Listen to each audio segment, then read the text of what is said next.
The Columbia Broadcasting System and its associated stations present Orson Welles and the Mercury Theater on the Air.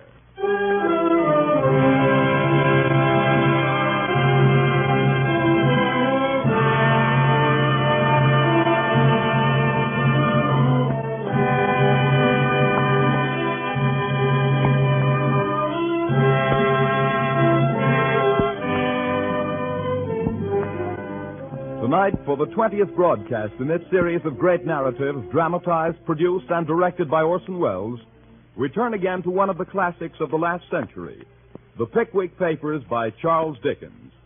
Orson Welles and the Mercury Theater on the Air in The Pickwick Papers, starring Orson Welles as Alfred Jingle and Sergeant Buzz Fuzz.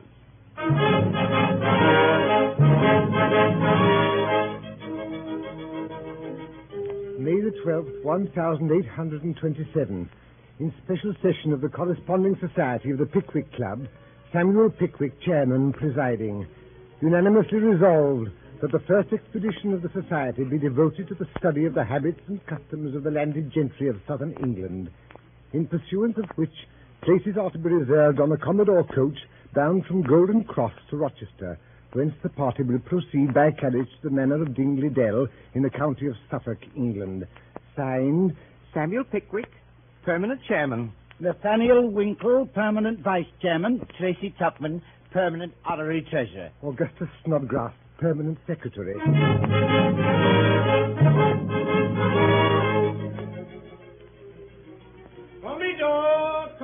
Commodore Express coach starting now for Slough, Chatham, Brompton, Eaglesville, and Rochester. Bright and still was the day, balmy the air, and beautiful the appearance of every object as our illustrious chairman rose from his bed in Goswell Street and proceeded to put himself into his clothes and his clothes into his portmanteau.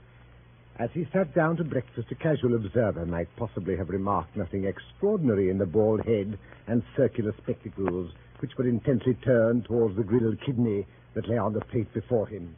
To those who knew that the gigantic brain of Pickwick was working beneath that forehead, and that the beaming eyes of Pickwick were twinkling behind those glasses, the sight was indeed an interesting one. And how much more interesting did the spectacle become when, starting into full life and animation, he rose from the table, seized his portmanteau, inserted a telescope in his greatcoat pocket and a notebook in his waistcoat, and bade a hearty farewell to Mrs. Bardell, his landlady, and started for the street. 6 minutes later, he reached the Golden Cross.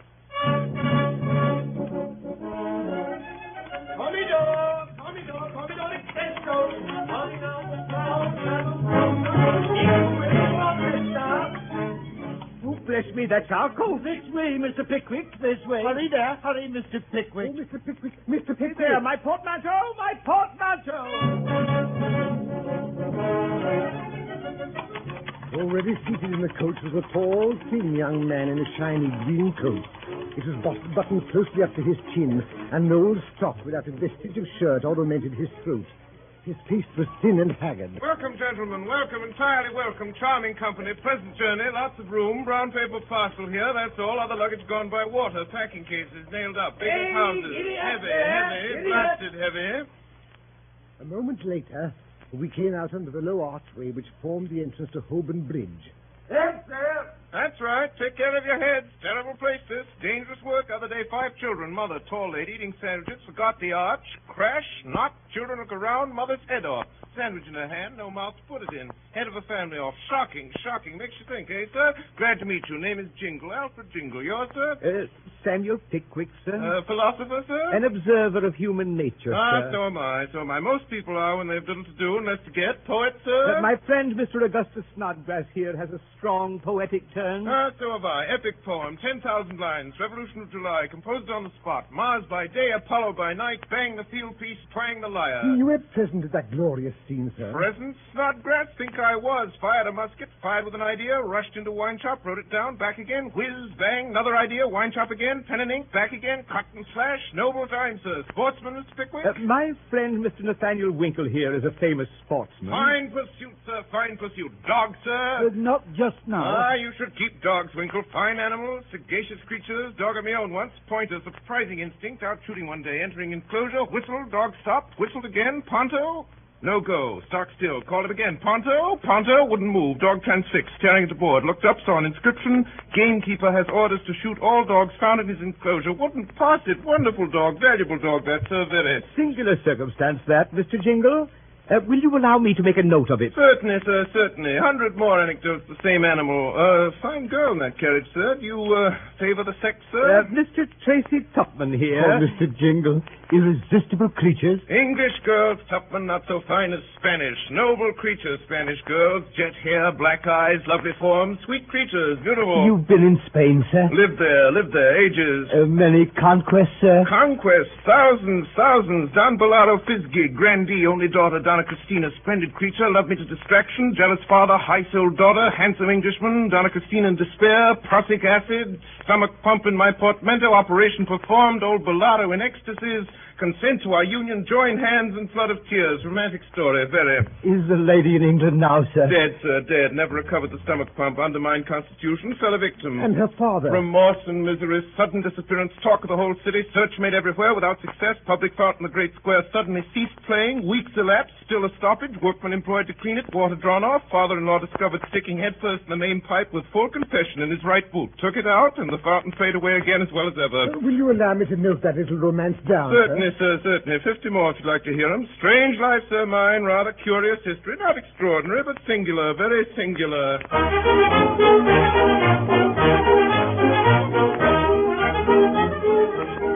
We slept that night at the Bull Inn at Rochester. Next morning there was no sign of our new acquaintance. After breakfast, Mr. Pickwick called to order a special meeting of the Corresponding Society of the Pickwick Club. Mr. Pickwick rose and slowly mounted into the Windsor chair on which he had been previously seated. What a study for an artist did that moment present. There stood the illustrious Pickwick, with one hand gracefully concealed behind his coat tails, and the other waving in the air to assist his glowing declamation. His elevated position revealed those tights and gaiters, which, had they clothed an ordinary man, might have passed without observation, but which, when Pickwick wore them, inspired universal awe and respect. Fame, gentlemen, is dear to the heart of every man. Hear, hear. Poetic fame is dear to the heart of my friend Snodgrass. The fame of conquest is equally dear to my friend Tupman, and the desire for earning fame in the sports of the field, the air, and the water is uppermost in the breast of my friend Winkle. I will not deny, gentlemen, that I have been influenced by human passions and human feelings. Cheers. Possibly by human weaknesses. Loud cries of no. I, sir, am an humble individual. Cries of no, no. Still, I cannot but feel that in electing me as your leader, you have selected me for a service of great honor and some danger. Traveling is in a troubled state, and the minds of coachmen are unsettled. Look abroad, gentlemen, and contemplate the scenes which are enacting around you. Stagecoaches are upsetting in all directions. Horses are bolting, boats are overturning, and boilers are bursting. Will these things daunt us, gentlemen, members of the Pickwick Society? Cries of no. Will these perils deter us from prosecuting to their glorious consummation those researches in the cause of science and learning to which, as members of this club, we stand pledged? Cries of no, no, never. Gentlemen, I have your answer. I thank you. Loud cheers. Meeting adjourned.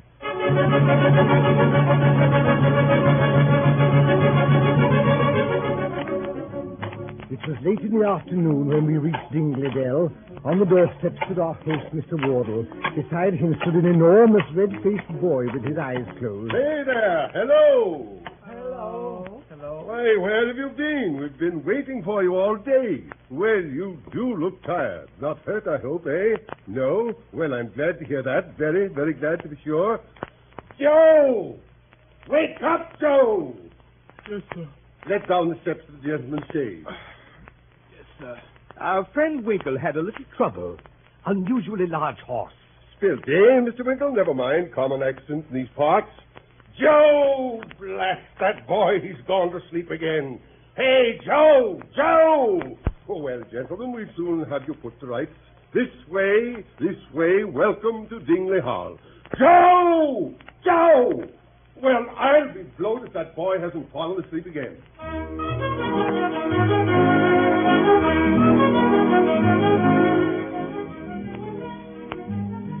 A number of persons who were assembled in the parlor rose to greet Mr. Pickwick and his friends upon our entrance. Two young ladies, still in their teens.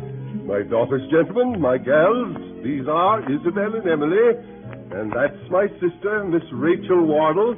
She's a miss, she is, and yet she ain't a miss, eh? Eh, Rachel? No, brother. My sister, Miss Pickwick. How do you do?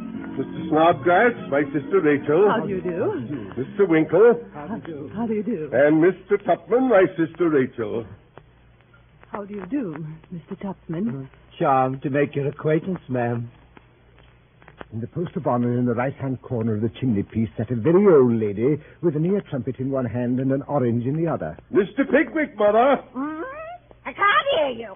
Mr. Pickwick, Mother. Oh, well, it don't matter. He don't care for an old woman like me, I dare say. I assure you, ma'am, that nothing delights me more than to see a lady of your time of life leading so fine a family and looking so fine and well. It's all very fine, I dare say, but I cannot hear him. Not a word, not a word.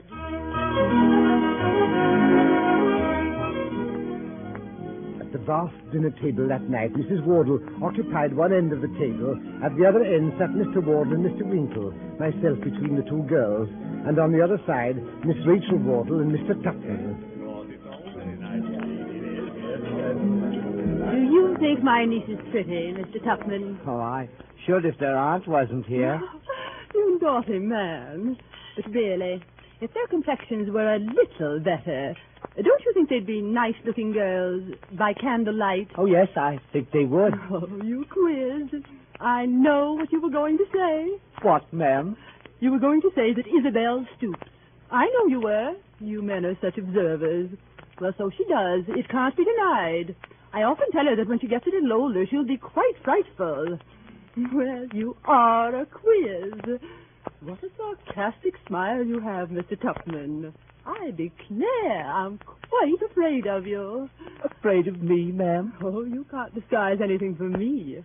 I know what that smile means very well. What, ma'am?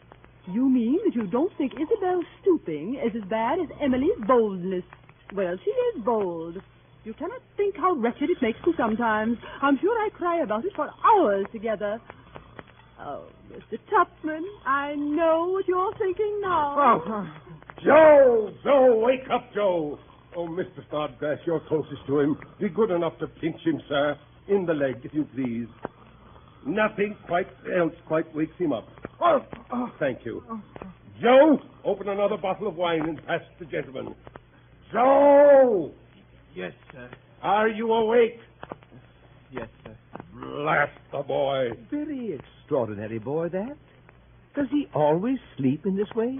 Sleep? Pickwick, he's always asleep. Goes on errands asleep and snores as he cleans the silver. Oh, very odd. Odd indeed. I'm proud of that boy. Wouldn't part with him on any account. He's a natural curiosity. Dear Joe, wake up, Joe!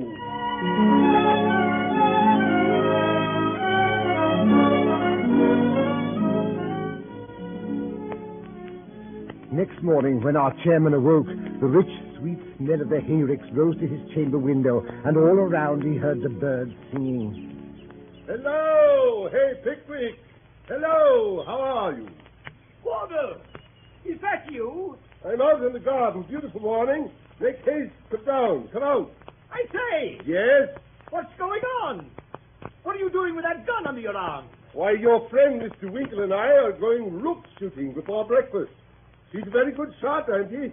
I've heard him say he's a capital one. I admit I never saw him aim at anything.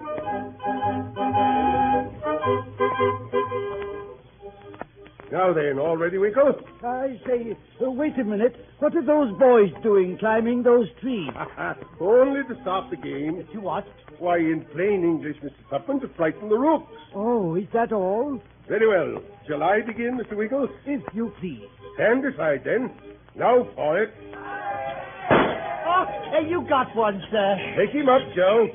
Now, Winkle, your turn. By the way... Blasted, my gun misfired. Odd. I never knew one of my guns to misfire before. Let me see it. Why, I don't see anything of the cap. Oh, bless my soul. I declare I forgot the cap. Well, here you are. Here's the cap. Try again. Now ready. All right, boys. Oh! What's wrong? Oh, good heavens. What happened?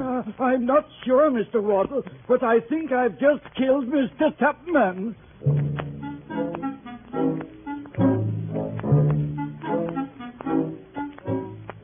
The surgeon came. Mr. Tupman's arm was examined, the wound dressed, and pronounced to be a very slight one. And now it is evening at Dingley Dell. Leaving Mr. Tupman to the care of the ladies, Mr. Wardle, Mr. Pickwick, and the rest of us had gone to the cricket match at Muggleton. Isabel and Emily had strolled out. The deaf old lady had fallen asleep in her chair. From the distant kitchen penetrated the low and monotonous sound of the fat boy.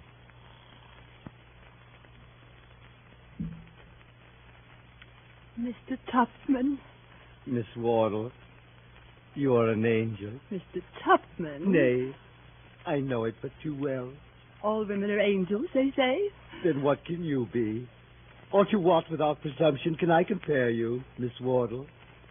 There was a woman ever seen who resembled you. Where else could I hope to find so rare a combination of excellence and beauty? Where else could I see? Men are such deceivers. Oh, they are. But not all men.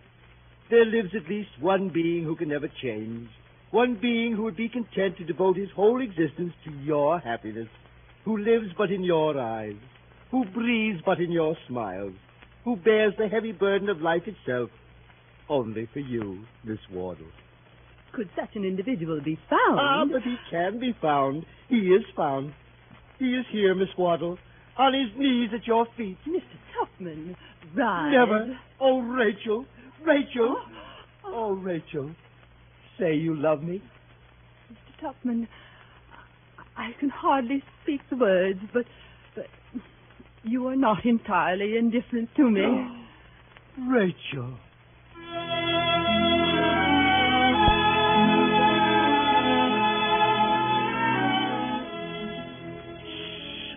Mrs. Wardle!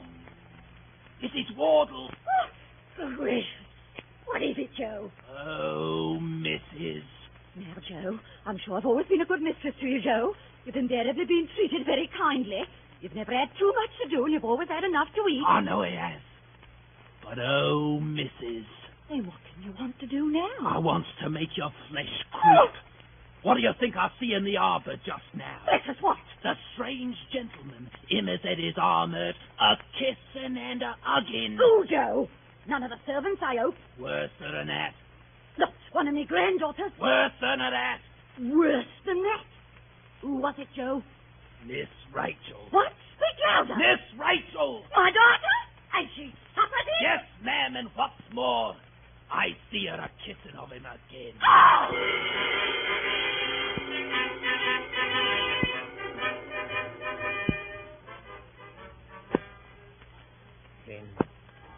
11, 12. 12 o'clock had struck, and the gentleman had not returned from the cricket match.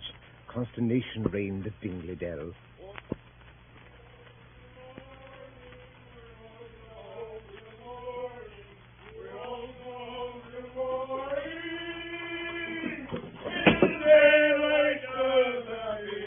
My goodness! Is anything the matter? Nothing the matter. We're all right. I say, Wardle, we're all right, aren't we? I should think so. Rachel, here's my friend, Miss Jingle. Miss Pickwick's friend. Miss Jingle has come on a little visit to Dingley Dell. Nothing the matter, ma'am. No cause for alarm in feminine breasts, none whatsoever. Cricket dinner, glorious party, capital songs, old port, claret, good, very good wine, ma'am. Wine.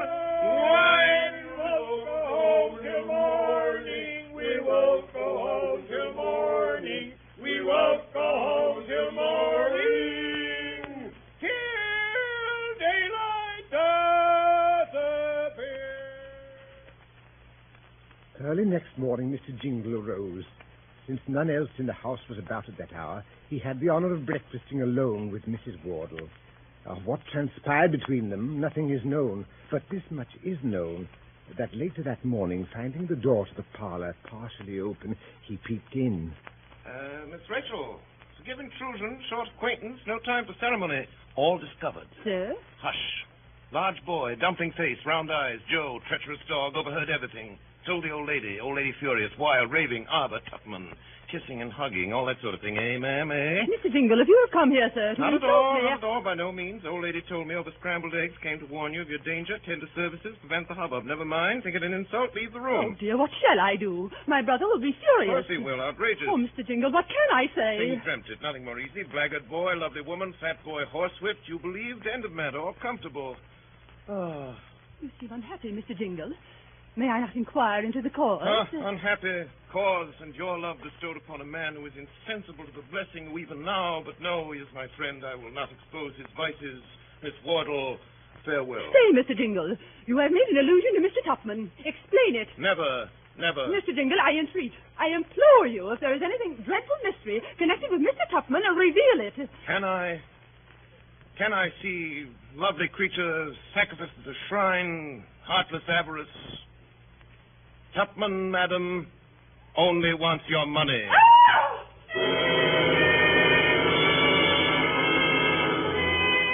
Oh, Mr. Wardle, they've gone. What are you talking about? They've gone, master. Gone right clean off, sir. Who's gone? Are you out of your head, boy? That's Sir Jingle and Miss Rachel. Off to London to get married, they said. The scoundrel. They let in a poach, eh? West this morning they did from Blue Lion, Muggleton. I was there, Mr. Wardle, but I couldn't stop them, so I run off to Teddy. Good Lord, What should we do? You? Joe, where's the gig? The gig. I'll get a chaise to the lion, I'll follow them. I'll go with you. You're a good fellow, Pickwick. Are you ready? I'm ready.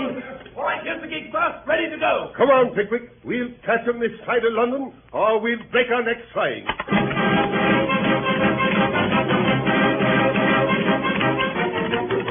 Hey, Blue Lion! Chaise and four directly.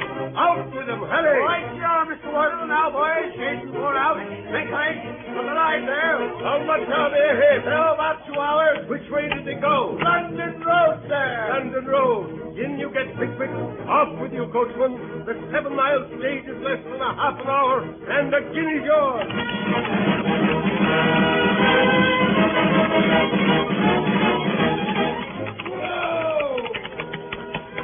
Hey there. Hey, have you seen the chaise come in? I did, sir. Not more than an hour ago. Lady and gentleman? Yes, sir. Tall gentleman, clean coat, long legs, thin body? Yes, sir. Elderly lady, thin face, rather skinny, eh? Yes, sir. By heaven, Wardle, it's them. It is, Pickwick. It is, by Jove. Chaise and four instantly. Give me a piece, boy. Give me a piece.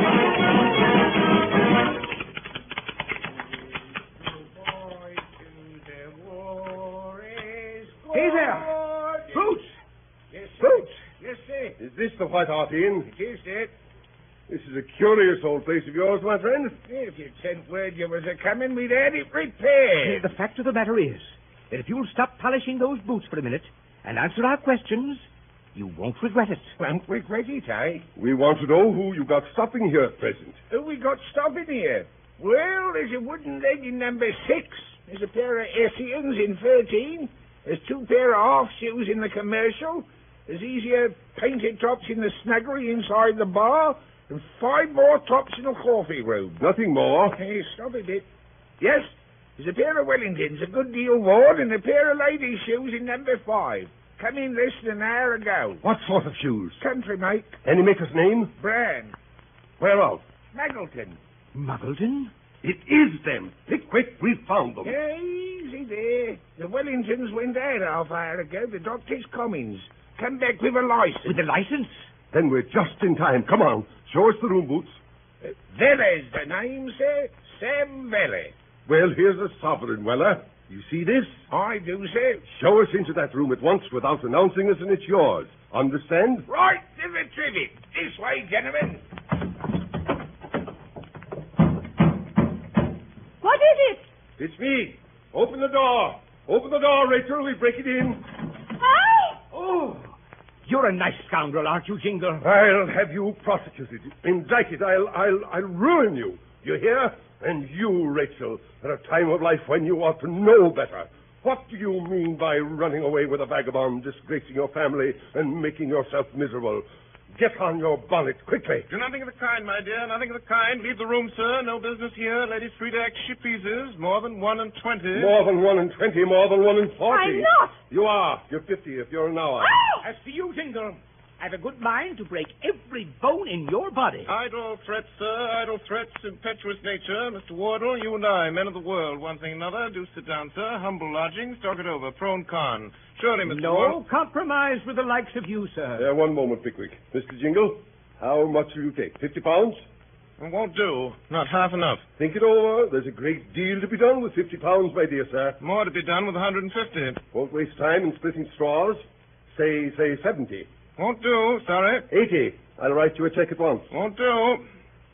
Will you tell me what will do? Expensive affair, this, sir. Expensive affair. Money out of pocket, posting £9, license 3, that's 12, compensation 100, 112, breach of honor and loss of lady. Yes, never mind the loss. Say 100. Come. And 20. Come, I'll write you a check.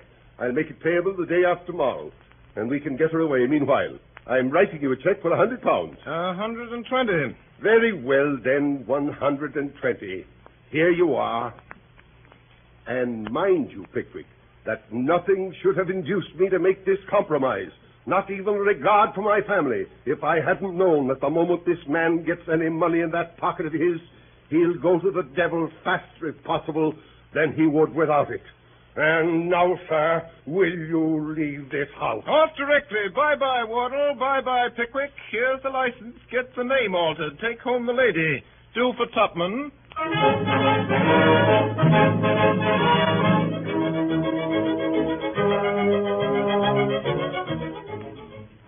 CBS and its affiliated stations are presenting Orson Welles and the Mercury Theater on the air in an original dramatization of Charles Dickens' Pickwick Papers.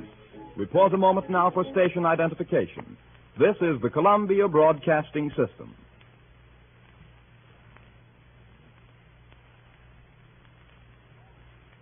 Charles Dickens' Pickwick Papers, brought to you by the Mercury Theater on the air and starring Orson Welles as Alfred Jingle and Sergeant Buzz Fuzz.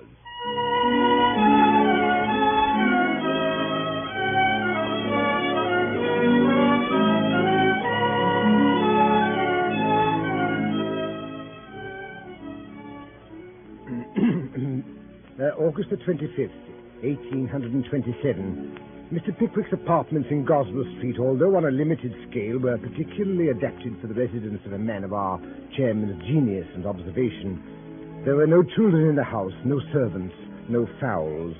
His landlady, Mrs. Bardell, the widow and sole executrix of a deceased customs house officer, was a comely woman of bustling manners and agreeable appearance. The infantine sports and gymnastic exercises of Master Bardell, her son, aged 10, were exclusively confined to the neighboring pavements and gutters. Cleanliness and quiet reigned throughout the house, and in it the will of Mr. Pickwick, our chairman, was law. Mrs. Bardell? Mrs. Bardell. Sir? Your little boy is a very long time going. It's over an hour since I sent him out. Why, it's a good long way to the White Hart Inn, sir. A good 2 miles. Ah, very true, so it is. Mrs. Bardell. Sir? Mrs. Bardell, do you think it a much greater expense to keep 2 people than to keep 1? La, Mr. Pickwick, what a question. Well, but do you, Mrs. Bardell? That depends. That depends a good deal upon the person, you know, Mr. Pickwick, and whether it's a saving and careful person, sir. That's very true. But the person I have in my eye, Mrs. Bardell, I think possesses these qualities and has, moreover, a considerable knowledge of the world and a great deal of sharpness. Mrs. Bardell, which may be of material use to me. La, Mr. Pickwick. To tell you the truth, Mrs. Bardell, I have made up my mind. Dear me, sir. You will think it very strange now that I ever consulted you about the matter and never even mentioned it till I sent your little boy out this morning, eh? Well, what do you think, Mrs. Bardell? Oh, Mr. Pickwick, You're very kind, sir. It will save you a good deal of trouble, won't it? Oh, I never thought anything of the trouble, sir. And of course I should take more trouble to please you then than ever. But it is so kind of you, Mr. Pickwick, to have so much consideration for my loneliness. Oh, to be sure. I never thought of that. When I'm in town, you'll always have somebody to sit with you. To be sure, so you will. I'm sure I ought to be a very happy woman. And your little boy. Bless his heart. He, too, will have a companion, a lively one, who'll teach him how to be bound more tricks in a week than he would ever learn in a year. Oh, you dear. Oh, you kind, good, playful dear. Mrs. Bardell. Oh, you darling. Mrs. Bardell, what are you doing? Oh, Mrs. Bardell, your arms. You're Oh, choking you me. dear, Bless my soul, Mrs. Bardell. My good woman. Oh, dear me, what a situation. Pray consider. Please, Mrs. Bardell, don't if anybody should come. Oh, let them come. I'll never leave you. You dear, good, kind Oh, soul. mercy upon me. Let me go, will you? I Oh, hear somebody coming up the dear stairs. Mr. Don't. Pickwick. There's a good creature. Don't. Great heavens! Well, for heaven's sake. Gentlemen. Why, what's the matter? I don't know. Stop staring, Snodgrass. Tupman Winkle, come here. Help me. Let's lead this woman downstairs. I'm better now, Mr. Pickwick. Let me lead you downstairs, ma'am. Thank you, sir. Thank you. I'll go by myself. I'd rather go by myself. Oh, Mr. Pickwick. Dear Mr. Pickwick. I cannot conceive, gentlemen. I cannot conceive what has been the matter with that woman. I was merely trying to announce to her my intention of hiring a manservant when she fell into the extraordinary paroxysm in which you found her. Very, very extraordinary thing. Very. Very. Placed me in such an extraordinarily awkward situation. Very. Very. Gentlemen, fellow members, surely you don't suspect me. There's a man at the door now. It's the man I spoke to you about. A most remarkable fellow. I sent for him up at the White Hart Inn this morning. Come in. Good morning, gentlemen. Gentlemen, this is Mr. Weller, Sam Weller. You remember me, I suppose? From the White Hart? I should think so. Queer customer, that there Jingle. But he was one too many for you, wasn't he? Up to snuffing a pinch or two over, eh? Never mind that matter now. I want to speak to you about something else. Sit down. Thank you, sir. Business first and pleasure afterwards, as King Richard III said when he stabbed t'other king in the tower afore he smothered the babies. Now, with regard to the matter on which I sent for you, Mr. Weller... That's the point, sir. That is it. As the father said to the child when he swallowed an ape name. We want to know in the first place whether you have any reason to be discontented with your present situation. Before I answers that there question, gentlemen, I should like to know, in the first place, whether you're going to provide me with a better. I have half a mind to engage you myself. Have you, though? Wages? £12 a year. Clothes? 2 suits. Work? To attend upon me and travel about with me and these gentlemen here. Do you accept the situation? The terms is agreed on. I'm let to a strange gentleman, and if the clothes fits me off as well as the place, they'll do.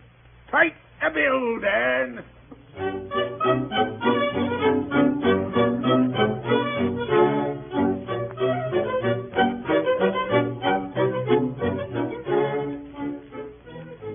And so, before the night had closed in, Mr. Weller was furnished with a grey coat with our Pickwick Club button, a black hat with a cockade to it, a pink striped waistcoat, light breeches and gaiters, and a variety of other necessaries, too numerous to recapitulate. Mr. Weller regarded himself in the mirror. Well, if me father could see me there, I don't know whether I meant to be a footman or a groom or a gamekeeper or a seedsman. I looks like a sort of compo of every one on him. Never mind. There's change of air, plenty to see and little to do. And all this suits my complaint uncommon well.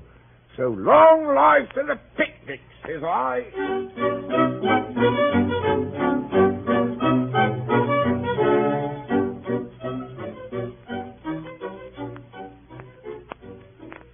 The next morning, led by Mr. Pickwick and accompanied by his new servant, the 3 active members of the illustrious Pickwick Club climbed upon the upper seat of the Bristol coach, little suspecting how thickly the clouds were at that moment gathering about the head of their illustrious chairman, 3 days later, whilst they sat at breakfast in the tap room of the George and Vulture, the storm broke. Who is it? I say, sir, this is a private room, sir, a private room. No room's private to His Majesty when the street door's once passed. That's the law. Some people maintain that an Englishman's house is his castle. That's gammon. Here, young fella. It's my opinion that you're coming in a great deal too strong. As the mail coachman said to the snowstorm when it overtook him. Quiet, you. Which one of you is Mr. Pickwick? My name's Pickwick. My name's Law. What? Law, civil power, and executive. Them's me titles. There's me authority. In the name of the peace of our suffering Lord the King, studied on that case, made and provided, and all regular. In pursuance of which I deliver to you, Pickwick, this communication. What do you mean by this insolence? Leave the room, sir. That I will, and gladly, sir. No offence taken, I hope, where none meant. Good day, gentlemen. On the table before our chairman lay a paper, neatly sealed with a wafer, and directed in a round hand. Mr. Pickwick picked it up and opened it. Oh, mercy on us. What's this? It must be a jest. It can't be true. What is it? What's the matter? Nobody dead, is there? Oh, Tupman, you read it. Yes. Freeman's Court, Cornhill, August 28, 1830. Bardell against Pickwick. Sir, having been instructed by Mrs. Martha Bardell, landlady of 28 Goswell Street, to commence an action against you for a breach of promise of marriage, for which the plaintiff lays her damages at £1,500, we beg to inform you that the writ has been issued against you in this suit in the Court of Common Pleas. We are, sir, your obedient servants, Dodson and Fogg. It's a plot. Yes, it is a plot, gentlemen. A vile attempt to extort money. A base conspiracy.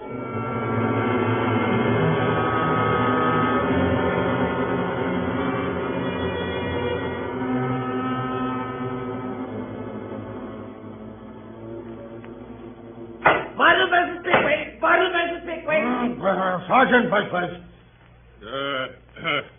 I'm for the plaintiff, Blood. Who is with you, Brother Busford? Mr. Simpkins, rise, Mr. Simpkins. Sergeant Snubbin. I appear for the defendant, my lord. Anybody with you, Brother Snubbin? Mr. Funky, my lord. Sergeant Busford and Mr. Skimpern for the plaintiff. For the defendant, Sergeant Snubbin and Mr. Monkey. Beg your lordship's pardon, Funky. Oh, very good. Go on. Sergeant Busford, you open the case. I do, my lord. My lord, gentlemen of the jury, never from the very first moment of my applying myself to the study and practice of the law have I approached a case with feelings of such deep emotion or with such a heavy sense of the responsibility imposed upon me, a responsibility which I could never have supported were it not buoyed up and sustained by a conviction so strong as to amount to a positive certainty that the case of truth and justice must prevail with a high-minded and intelligent dozen of men whom I now see in that box before me. This is an action, gentlemen, for a breach of promise of marriage in which the damages are laid at £1,500. The plaintiff, gentlemen, is a widow. Yes, gentlemen, a widow. Her name is Mrs. Bardell.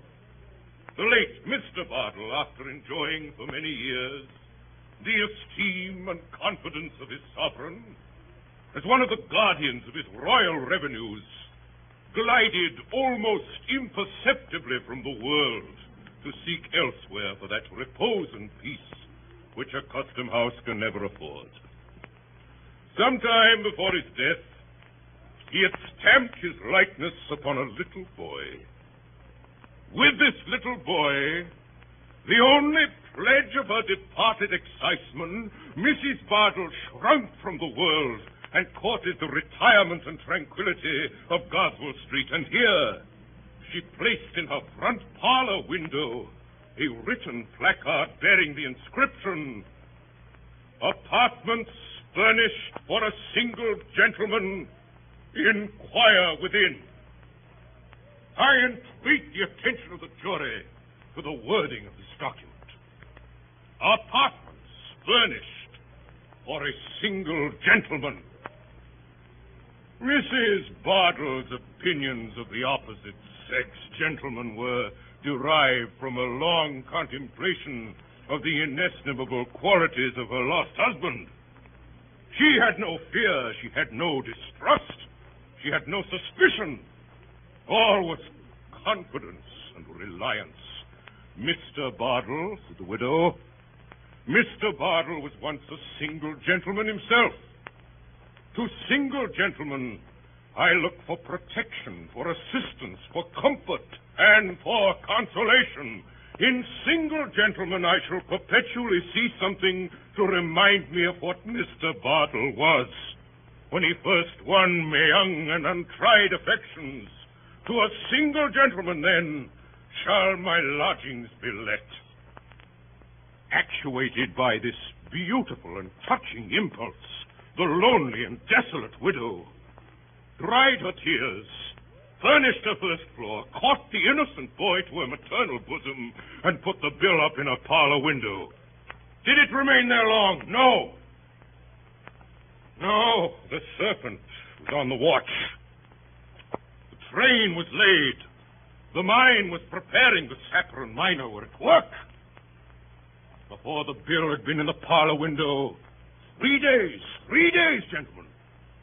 A being, erect upon 2 legs, and bearing all the outward semblance of a man, and not a monster, knocked at the door of Mrs. Bardell's house. He inquired within. He took the lodgings, and on the very next day, he entered into possession of them. This man was Pickwick. Pickwick, the defendant. Of this man, Pickwick, I will say little. The subject presents but a few attractions. And I, gentlemen, am not the man, nor are you, gentlemen, the men, to delight in the contemplation of revolting heartlessness and of systematic villainy. I say systematic villainy, gentlemen.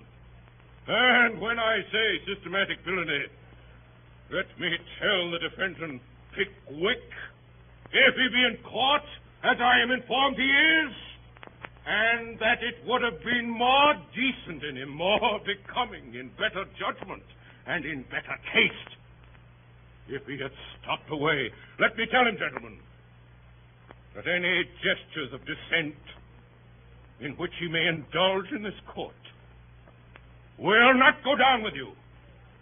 But will you know how to value and how to appreciate, be his name Pickwick or Noakes or Stokes or Stiles or Brown or Thompson. I shall show you, gentlemen, that for 2 years, Pickwick continued to reside constantly and without interruption or intermission at Mrs. Bardell's house. I shall show you that Mrs. Bardell, during the whole of that time, waited on him, attended to his comforts. I shall show you that. And I shall show you that on many occasions he gave halfpence and on some occasions even sixpence to a little boy. I shall prove to you, gentlemen, that on August 25th of last year he distinctly and in terms offered a marriage. And I am in a situation to prove to you on the testimony of 3 of his own friends, most unwilling witnesses, gentlemen, most unwilling witnesses, that on that morning he was discovered by them holding the plaintiff in his arms and soothing her agitation by his caresses and endearments. And now, gentlemen, but one word more. 2 letters have passed between these parties. Letters which are admitted to be in the handwriting of the defendant and which speak volumes indeed. They are not open, fervent, eloquent epistles, breathing nothing but the language of affectionate attachment. No, they are covert, sly, underhanded communications. Let me read the first. Garraway, it's 12 o'clock. Dear Mrs. B, chops and tomato sauce, yours, Pickwick. Gentlemen, what does this mean? chops and tomato sauce. Yours, Pickwick. Chops! Gracious heavens and tomato sauce! Gentlemen, is this the happiness of a sensitive and confiding female to be trifled by such shallow artifices as these? The next has no date whatever, which is in itself suspicious. Dear Mrs. B., I shall not be at home till tomorrow. Slow coach, and then follows this very remarkable expression. Don't trouble yourself about the warming pan. The warming pan! Why, gentlemen, who does trouble himself about a warming pan? When was the peace of mind of man or woman broken or disturbed by a warming pan, which is in itself a harmless, a useful, and I will add, gentlemen, a comforting article of furniture? Why is Mrs. Bardell so earnestly entreated not to agitate herself about this warming pan unless, as is no doubt the case, it is a mere cover for hidden fire, a mere substitute for some endearing word or promise agreeably to a preconcerted system of correspondence artfully contrived by Pickwick with a view to his contemplated desertion, and which I am not in a condition to explain. But enough of this, gentlemen. It is difficult to smile with an aching heart. It is ill jesting when our deepest sympathies are awakened. My client's hopes and prospects are ruined, but Pickwick, gentlemen, Pickwick, the ruthless destroyer of this domestic oasis in the desert of Goswell Street, Pickwick, who has choked up the well and thrown ashes on the sward, Pickwick, who comes before you today with his heartless tomato sauce and warming pans, Pickwick still rears his head with unblushing effrontery and gazes without a sigh on the ruin he has made. Damages. Damages, gentlemen. Heavy damages is the only punishment with which you can visit him, the only recompense you can award to my client. And for those damages, she now appeals to an enlightened, a high-minded,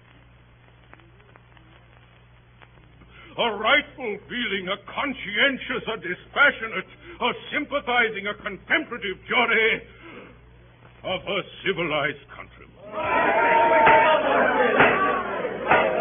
First witness, Tracy Tupman. Tracy Tupman. Nathaniel Winkle. Nathaniel Winkle. Nathaniel Winkle. Here, Your Honor. Now, don't look at me, sir. Look at the jury. Now, sir, have the goodness to let his lordship and the jury know what your name is, will you?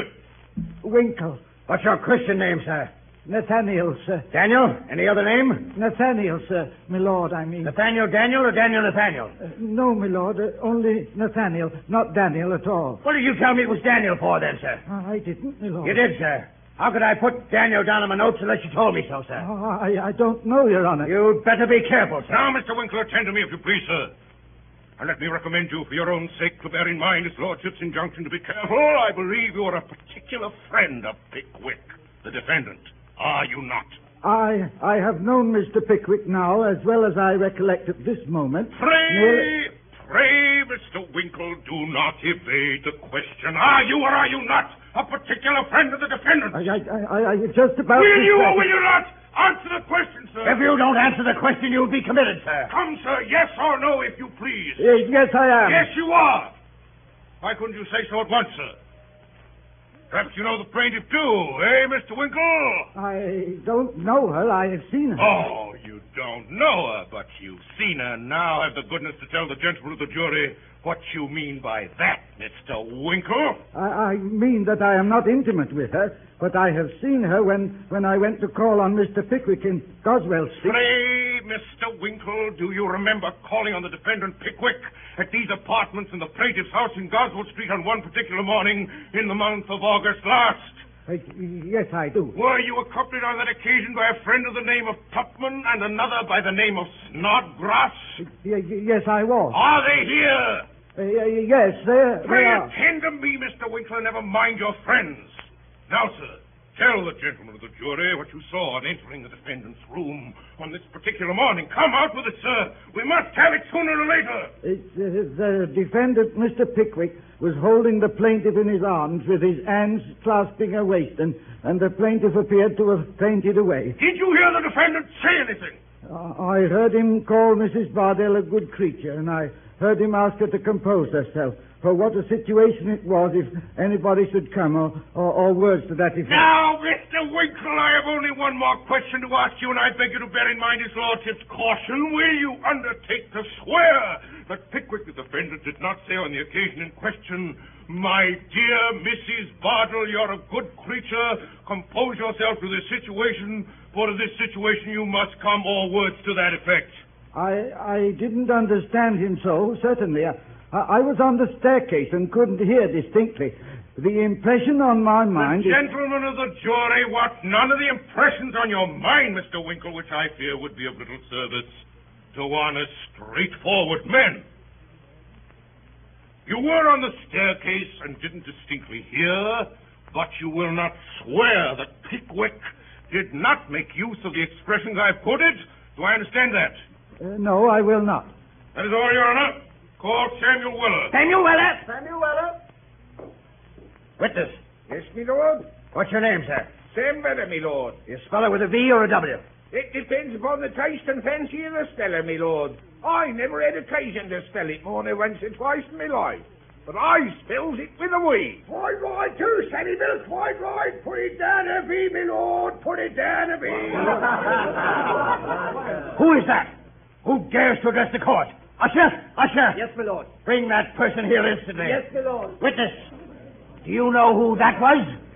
I rather suspect it was the Alden. Who? Me father, me lord. Do you see him here now? No, I don't, me lord. If you could have pointed him out, I would have committed him instantly. Sergeant Buzfuzz, your witness. Now, Mr. Weller. Now, sir? I believe you are in the service of Mr. Pickwick, the defendant in this case. Speak up, if you please, Mr. Weller. I means to speak up, sir. I am in the service of that there gentleman. And a very good service it is, too. Little to do and plenty to get, I suppose.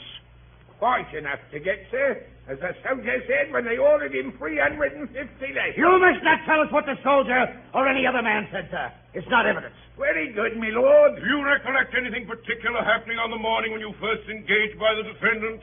Eh, Mr. Weller? Yes, I does, sir. Have the goodness to tell the jury what it was. I had a regular new fit out of clothes that morning, gentlemen of the jury. And that was a very particular and uncommon circumstance with me in them days. You had better be careful, sir. So Mr. Pickwick said at the time, me lord. And I was very careful of that there suit of clothes. Very careful indeed, me lord.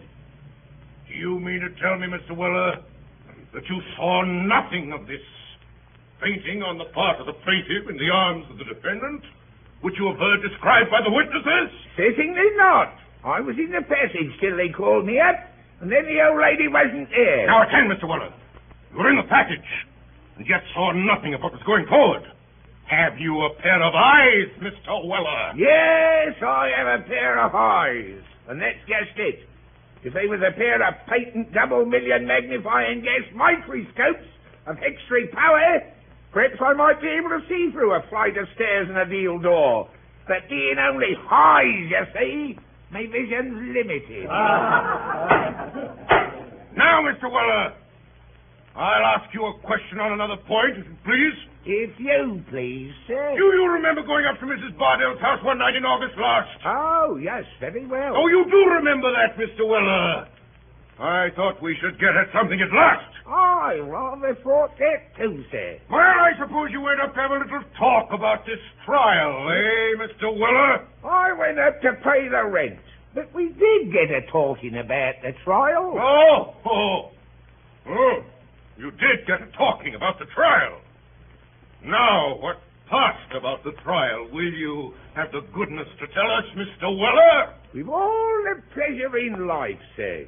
After a few unimportant observations from the two virtuous females as was there, the ladies gets into a very great state of admiration at the honourable conduct of Mr. Dodson and Fogg, Them two gentlemen as is sitting near you now. The attorneys for the plaintiff, my lord. Well, they spoke in high praise of the honorable conduct of Messrs. Dodson and Fogg, the attorneys for the plaintiff, did they? Oh, yes. They said what a very generous thing it was of them to have taken up the case on spec and to charge nothing at all for costs unless they got him out of Mr. Pickwick. My lord, it's perfectly useless attempting to get any evidence through the impenetrable stupidity of this witness. I will not trouble the court by asking him any more questions. Stand down, sir. Would any other gentleman like to ask me anything? You may go down, sir. Thank you, sir. Good work, Samuel. Good work. After this, Sergeant Stubbin addressed the jury on behalf of the defendant, and a very long and very emphatic address he delivered, in which he bestowed the highest possible eulogisms on the conduct and character of Mr. Pickwick. Then Mr. Justice Starley summed up in the old established and most approved form. If Mrs. Bardell, it were right, it was perfectly clear that Mr. Pickwick, the defendant, was wrong. And if they thought the evidence of Mrs. Bardell, the plaintiff, worthy of credence, they would believe it, and if they didn't, why they wouldn't. The jury then retired to their private room to talk the matter over, and the judge retired to his private room to refresh himself with a mutton chop and a glass of sherry. A quarter of an hour later, the jury came back. The judge was fetched in. Is that in the judge? Gentlemen of the jury, are you all agreed upon your verdict? We are. Do you find for the plaintiff or for the defendant? For the plaintiff. With what damages, gentlemen? £750. Defendant, have you anything to say? Mr. Pickwick took off his spectacles, carefully wiped the glasses, folded them into his case, and put them into his pocket. Then, having drawn on his gloves with great nicety, he rose to his feet. I wish to say, my lord, that not one farthing of costs or damages will you ever get from me. You may try and try and try again, Messrs. Dodson and Fogg, but not one penny will you get if I spend the rest of my existence in a debtor's prison.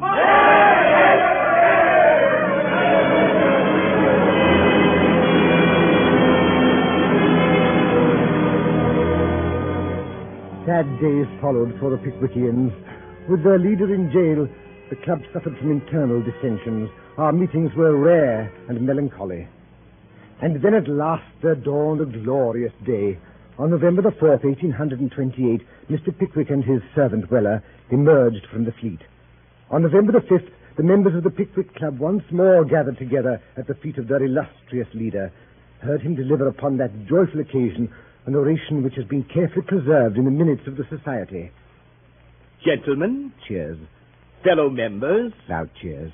I shall never regret having devoted the greater part of 2 years to mixing with different varieties and shades of human character. Frivolous as my pursuit of novelty may have appeared to many. Cries of no. Nearly the whole of my previous life having been devoted to business and the pursuit of wealth, numerous scenes of which I had no previous conception have dawned upon me. I hope to the enlargement of my mind and the improvement of my understanding. Cheers. If I have done but little good, I trust I have done less harm, and that none of my adventures will be other than a source of amusing and pleasant recollection to me in the decline of life. God bless all. Loud and prolonged cheering.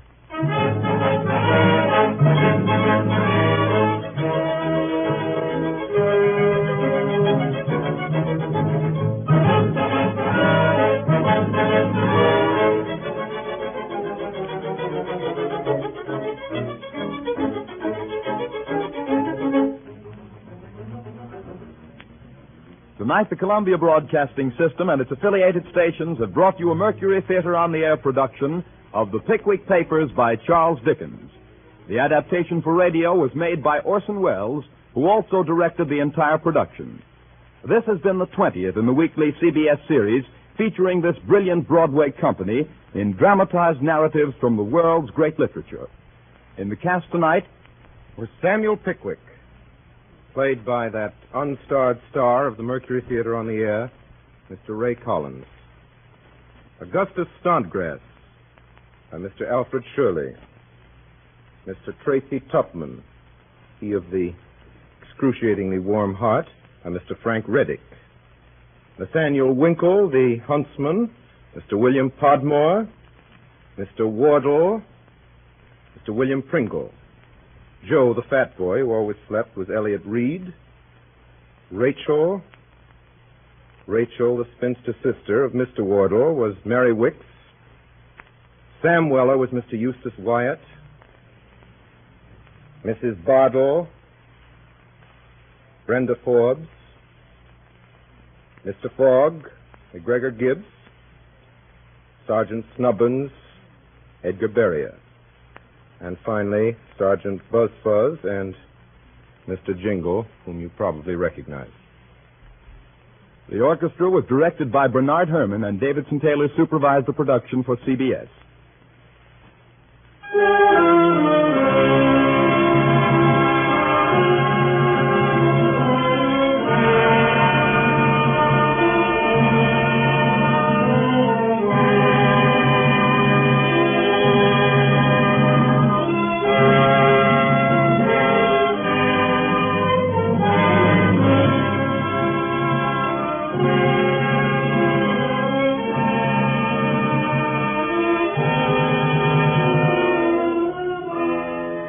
We invite you to be with us next Sunday at 8 o'clock Eastern Standard Time for Orson Welles and the Mercury Theater on the Air.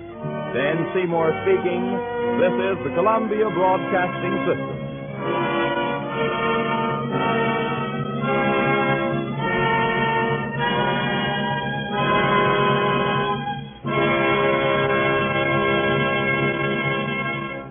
Attention all business owners and aspiring database wizards. If you want to take your data management to the next level, G3PL.com is your ultimate destination for expert Microsoft Access support and training. That's right.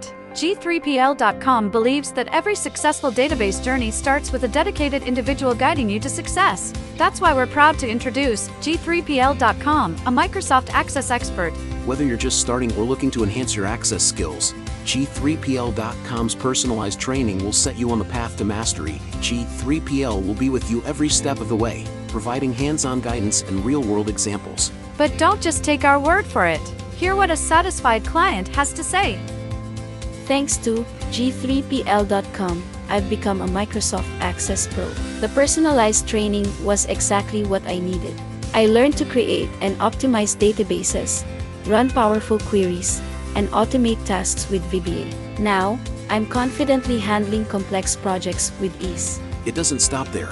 G3PL.com is your go-to for top-notch support and solutions. Exactly. If you're struggling with your existing database, G3PL will troubleshoot, optimize, and fine-tune it to perfection. G3PL.com designed a custom database that transformed our business operations. We needed a streamlined system to manage our services and customer data. Their expertise delivered a tailor-made solution that exceeded our expectations. I can't thank them enough. G3PL.com understands that every project is unique, and we're here to offer individualized attention to your specific needs. So, why wait? Take the leap into the world of Microsoft Access Excellence with G3PL.com. Contact G3PL today and embark on your database journey with an Access expert. Send an email to db@g3pl.net or call 615-420-2040 and ask for Mark to learn more and get started.